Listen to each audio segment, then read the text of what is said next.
Qui sur la terre eut plus de trésors à sa disposition. J'ai eu plusieurs, certains des millions dans mes caves, plusieurs d'autres centaines composées au mon domaine de l'extraordinaire. Tout cela était mon bien. Qui sont-ils devenus? Ils se sont vendus dans les besoins de la patrie. Qu'on me considérait ici, je demeure nu sur mon roc. Ma fortune était toute dans celle de la France, dont la situation extraordinaire où le sort m'avait élevé.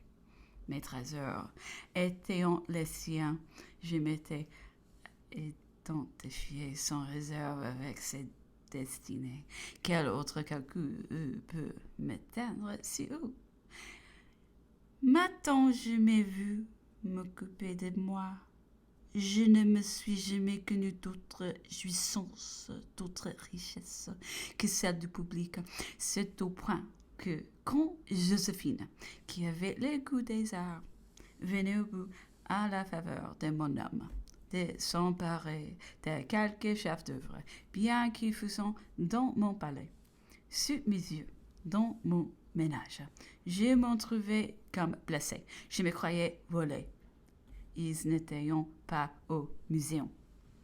Ah, sans doute, le peuple français a beaucoup fait pour moi.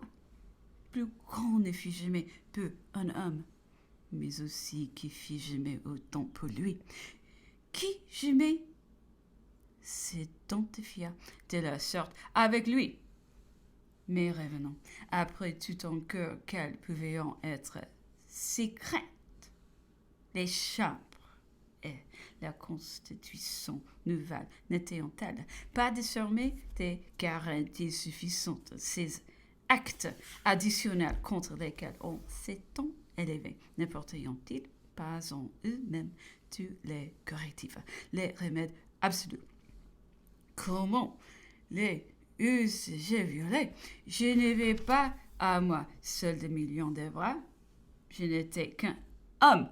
L'opinion me levait de nouveau. L'opinion pouvait me battre de même. Et à côté de ce péril qu'avais-je à gagner? Mais autour de nous, je reviens à celle-là, surtout à l'Angleterre. Quels pouvaient-on être? Ces craintes, ces motifs, ces jalousies, on se le demande en vain. Avec notre constitution nouvelle, nos deux chambres n'avions-nous pas désormais embrassé sa religion? N'est-ce donc pas là un moyen sûr de nous entendre de faire désormais cause commune? Les caprices et passions des gouvernants, une fois enchaînés, les intérêts des peuples marchands sont obstacles dans leur route naturelle.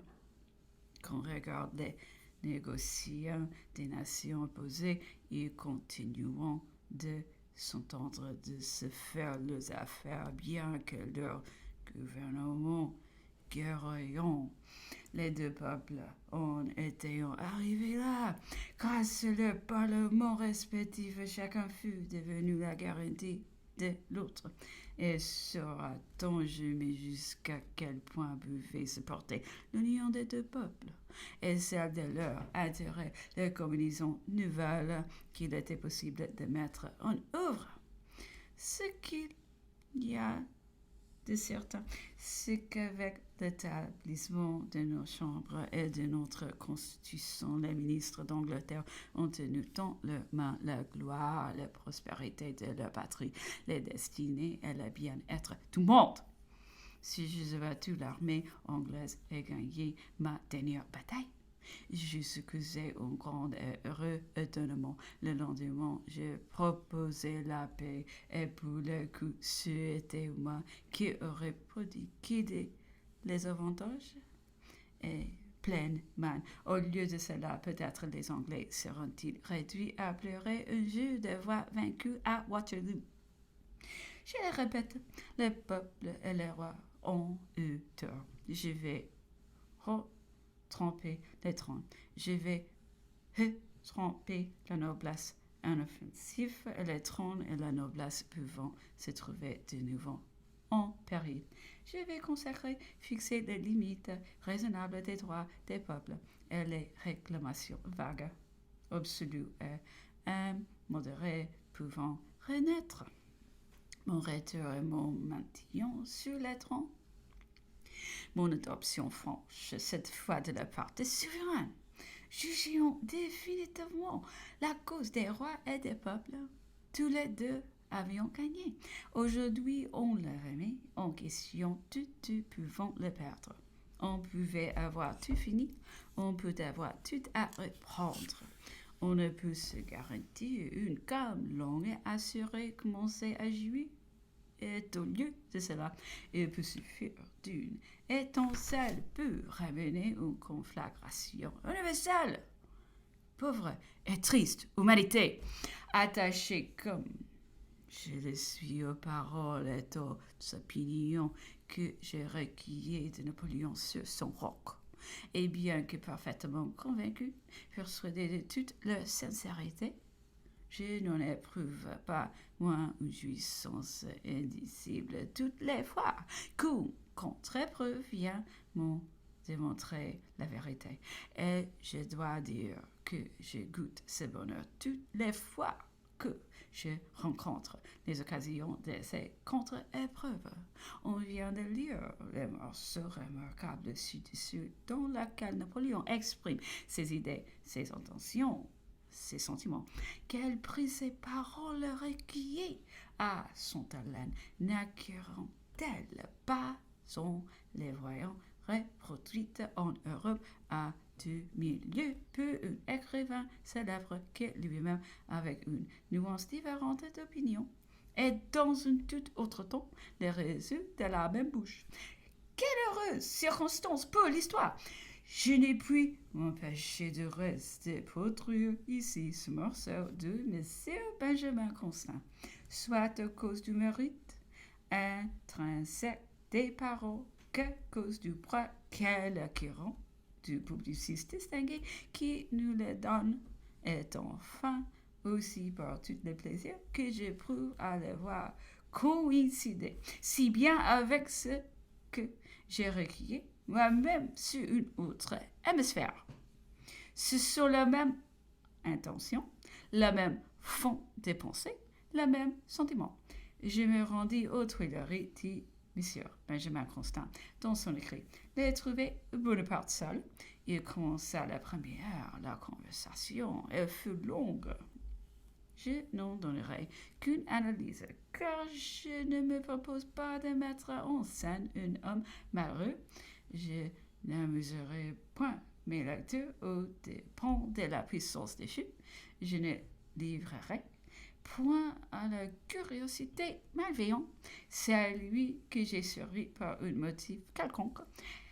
Et je ne transcrirai des édicts que ce qui serait indispensable. Mais dans ce que j'en transcrirai, je reporterai ses propres paroles. Il essaya de me tromper ni sur ses vues, ni sur l'état des choses. Il ne se présenta point comme corrigé par les leçons de l'adversité. Il ne voulut point se donner le mérite de revenir à la liberté par inclination. Il examina froidement dans son intérêt avec une impartialité trop voisine de l'indifférence, ce qui était possible et ce qui était préférable. La leçon, me dit-il, s'est reposée 12 ans d'études, agitation politique et depuis une année, elle se repose de la guerre.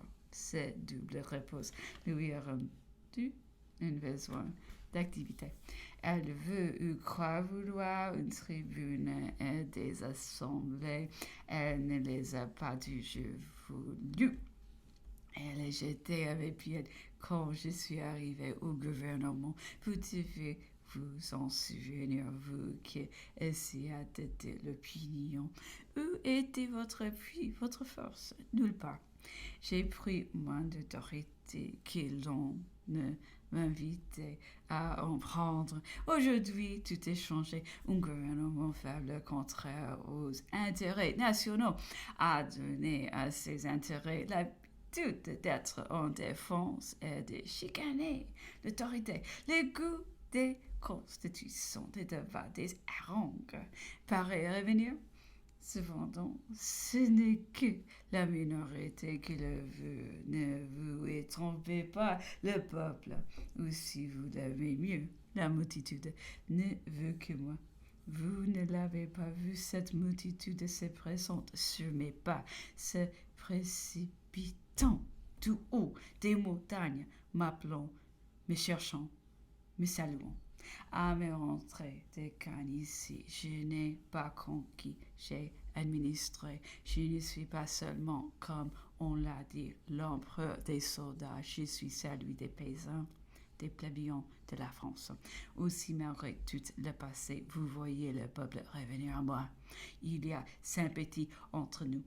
Ce n'est pas comme avec les privilégiés, la noblesse m'a servi, elle s'est lancée en fou, dormi en tes chambres. Il n'y a pas de place qu'elle n'ait accepté, demandé, suscité. J'ai eu des Montmorency, des Noailles, des Rohan, des Bouveaux, des Montemar, mais il n'y a jamais eu un allégé. Le cheval faisait des courbettes, il était bien dressé, mais je le sentais frémir.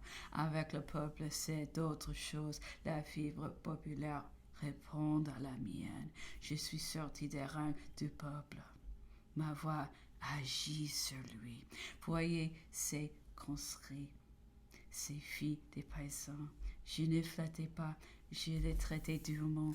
Ils ne mentiront pas moi, ils n'en crieront pas moi. Vive l'empereur! C'est contre eux et moi, il y a même nature. Ils me regardant comme leur soutien, leur saveur contre les nobles. Je n'ai qu'à faire un signe, ou plutôt détourner les yeux. Les nobles seront massacrés dans toutes les provinces. Ils ont si bien manœuvré depuis 6 mois. Mais je ne veux pas être le roi d'une jacquerie. S'il y a des moyens de gouverner par une constitution à la bonne heure, j'ai voulu l'empire du monde et pu me l'assurer. Un pouvoir sans borne m'était nécessaire pour gouverner la France seule. Il se peut qu'une constitution vaille mieux. J'ai voulu l'empire du monde et qui ne l'aurait pas voulu à ma place. Le monde m'invitait à la région. Souverain et sujet se précipitaient à l'envie sur mon sceptre. J'ai rarement trouvé de la résistance en France, mais j'en ai pourtant rencontré davantage dans quelques Français obscurs et décernés, qui dont tu seras si fier aujourd'hui de n'avoir plus un homme populaire peu égal.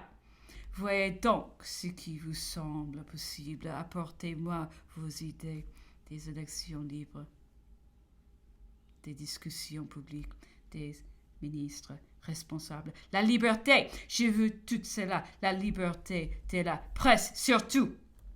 L'étouffer est absurde. Je suis convaincu sur cet article. Je suis l'homme du peuple. Si le peuple veut réellement la liberté, je la lui dois. J'ai reconnu sa souveraineté. Il faut que je prête l'oreille à ses volontés, même à ses caprices. Je n'ai jamais voulu l'opprimer pour mon plaisir. Je vais des grands, des uns. Les sortes ont décidé, je ne suis plus un conquérant, je ne puis plus l'être. Je sais ce qui est possible et ce qui ne l'est pas. Je n'ai plus qu'une mission, relever la France et lui donner un gouvernement qui lui convienne. Je n'ai point la liberté. Je l'ai écartée lorsqu'elle obstruait ma route.